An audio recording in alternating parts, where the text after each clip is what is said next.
اعوذ باللہ من الشیطان الرجیم بسم اللہ الرحمن الرحیم۔ شروع اللہ کا نام لے کر جو بڑا مہربان اور نہایت رحم کرنے والا ہے۔ رمضان کے مسائل۔ اب رمضان المبارک کے چند مسائل و احکام احادیث مبارکہ کی روشنی میں بیان کیے جاتے ہیں۔ نمبر 1، رمضان کے لیے شعبان کے چاند کا حساب رکھو۔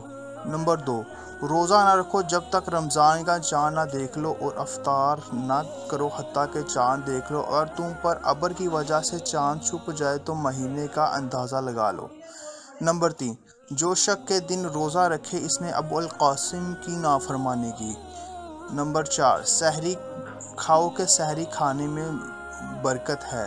نمبر 5، ہمارے اور اہل کتاب کے درمیان فرق سحری کے چند لقمے ہیں۔ نمبر 6، لوگ بھلائی میں رہیں گے جب تک افطار میں جلدی کرتے رہیں گے۔ نمبر 7، سورج ڈوب جائے تب روزہ افطار کرو۔ نمبر 8، جب تم میں سے کوئی اذان سنے اور برتن اس کے ہاتھ میں ہو، اپنی ضرورت پوری کیے بغیر اسے نہ رکھے۔ نمبر 9، جب کوئی روزہ افطار کرنے لگے تو سوارے سے کرے، وہ نہ ہو تو پانی سے کرے کہ یہ پاک کرنے والا ہے۔ نمبر 10، روزے دار کو افطار کرانا اور غازی کو سامان دینا ایک جیسا ثواب رکھتا ہے۔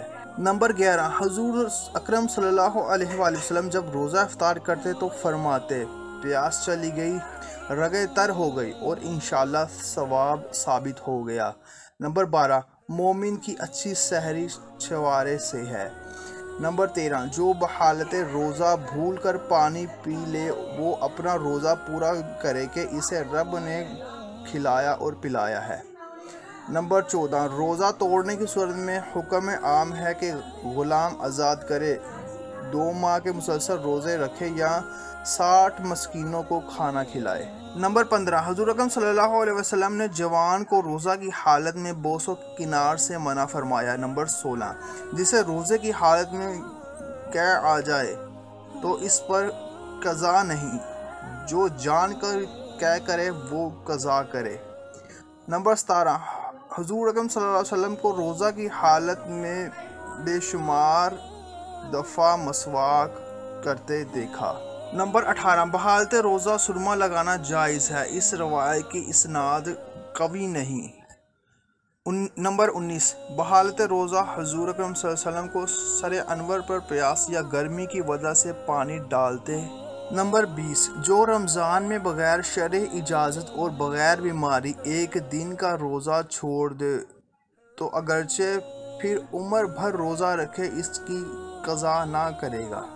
نمبر 21، حضرت عطا کا قول ہے، اگر کلی میں پانی اگل دے تو تھوک کا اور پانی کا جو اثر اس کے منہ میں رہ گیا اس کو نگل جانا مضر نہیں اور علق نہ چبائے۔